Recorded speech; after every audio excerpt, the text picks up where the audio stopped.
आज मैंने जो किचन में देखा ना, उसको देखकर मेरा रोना निकल गया था और एक घड़ी के लिए मैंने ये सोचा था कि मैं घर छोड़कर कहीं दूर चली जाऊं। सभी को मेरा प्यार भरा नमस्ते। मैं हूं आपकी इशिता पुंडीर। मैं इन खूबसूरत वादियों में रहती हूं। आज के मिनी व्लॉग की शुरुआत मेरे खूबसूरत गांव से हुई है। ये पहाड़, ये ठंडी हवा और ये नज़ारे, सच बताऊं, ऐसी मॉर्निंग देखकर मन अपने आप खुश हो जाता है। क्या आप लोग भी ऐसी मॉर्निंग जीना चाहते हो? हमको तो आदत है, हम रोज ये पहाड़, रोज ये गांव, रोज ये बादल, रोज हर एक चीज रोज देखते हैं और हमको बहुत अच्छा लगता है। आप लोग भी मुझे जरूर बताना कि आपको कैसा लगा। मेरे मॉर्निंग की शुरुआत हो गई थी। सबसे पहले उठी और दिन की तरह ही सबसे पहले उठी, पानी वानी पिया। और जब मैं सुबह उठती हूँ तो मैं यही सोचती हूँ कि मुझे अभी क्या क्या काम करना है।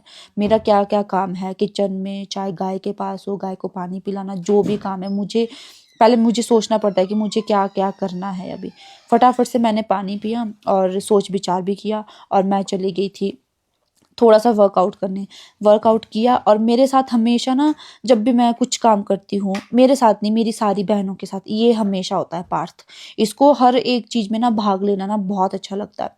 तो यहाँ पे मैं इसको स्टडी करवा रही थी। मुझे सबसे ज़्यादा टेंशन अपने भाई की होती है, क्योंकि एक तो इसको पढ़ने में बिल्कुल भी मन नहीं लगता और दूसरा ये लगता है कि क्या ही पढ़ाना, इसको छोटा है अभी। तो इसके अभी एग्ज़ाम है तो इसको लर्न करवाना था, क्योंकि बच्चों को पढ़ाना भी बहुत ज़रूरी है। इसका जो जितना भी ध्यान है वो खेलने पे ही रहता है। तो मेरा सबसे जो मेन काम रहता है इसको पढ़ाने का रहता है। इसको पढ़ाई वगैरह करवाई, फिर मैं भी चली गई थी किचन में और वहाँ का नज़ारा देखकर मेरी आत्मा तक खिल गई। सच बताऊँ ना, कभी कभी बहुत गुस्सा आता है। सिंक में इतने बर्तन थे कि मुझे लगा किसी ने बर्तन धोने की प्रतियोगिता रखी थी और मैं उसकी अकेली प्रतिभागी हूँ। सच बताऊं, मुझे कभी कभी बहुत गुस्सा आता है और कभी कभी ना मेरा रोने का भी मन करता है। खैर, बहुत सारी मेहनत और थोड़ी सी खुद से लड़ाई के बाद किचन का युद्ध खत्म हुआ।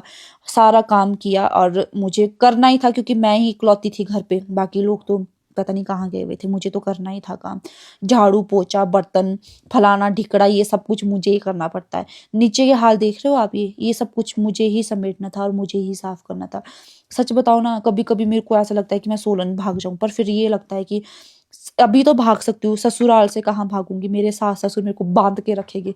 खैर छोड़ो, ये सब काम तो हो गया था। फिर मुझे बुलाया था दादू जी ने, क्योंकि उनके घर पर था जागरण। मैं शाम को भी नहीं जा पाई थी, तो सुबह मुझे जाना ही था। नहा धो के और कपड़े चेंज करके मैं चली गई थी खाना खाने। और खाने में खीर बनी थी, बहुत सारी चीज़ें बनी थी, पर मैंने थोड़ा सा खाना खाया, क्योंकि आजकल मैं थोड़ी सी डाइटिंग कर रही हूँ। और तब तक मुझे गुन्नू सिमी भी मिल गए थे। इनका भी पढ़ाई में बहुत कम ध्यान लगता है और मैं इनको बहुत ज़्यादा डांटती हूँ कि पढ़ लिया करो, पढ़ लिया करो। फिर वापस आई, रेस्ट वेस्ट किया, फिर थोड़ा सा पार्थ के साथ खेली, क्योंकि इसको यही रहता है कि मेरे साथ तो कोई खेलता ही नहीं है। घर पे छोटा तो मैं ही हूँ, या तो फिर इसको ये है कि गाँव में जाना है खेलने, या फिर इसके साथ खेलना पड़ता है। इसके साथ खेली मैं। तब तक रितिका भी आ गई थी सोलन से। पर मेरा सबसे पहला सवाल इससे ये था कि बहन, तू मेरे कपड़े पहन के क्यों आई है? ये जो कपड़े पहन के आई है ना, सारे मेरे ही आई है, हील्स भी मेरी पहन के आई है। लेकिन बहनों का रिश्ता भी ऐसा ही होता है। एक की अलमीरा, सबकी अलमीरा। कभी लड़ाई, कभी प्यार, लेकिन साथ हमेशा रहता है। फिर मैं इसको बोल रही थी कि थोड़ी सी रैम वॉक करके दिखा, क्योंकि ये प्यारी लग रही थी और इसको ना इस चीज़ का काफ़ी शौक है और मुझे भी ऐसा लगता है कि अच्छा करती है, हर एक चीज़ परफेक्ट करती है। फिर थोड़ी देर पहाड़ों की खूबसूरती निहारी और दिन खत्म किया एकदम सिंपल डिनर के साथ। मम्मी पापा शादी में गए थे, तो आज शेफ ईशा ने बनाया स्पेशल डिनर, मैगी। और बस दोस्तों, ऐसे ही हंसी, काम, प्यार और पहाड़ों के बीच खत्म हुआ मेरा आज का दिन। मिलते हैं अगले मिनी व्लॉग में। Bye bye.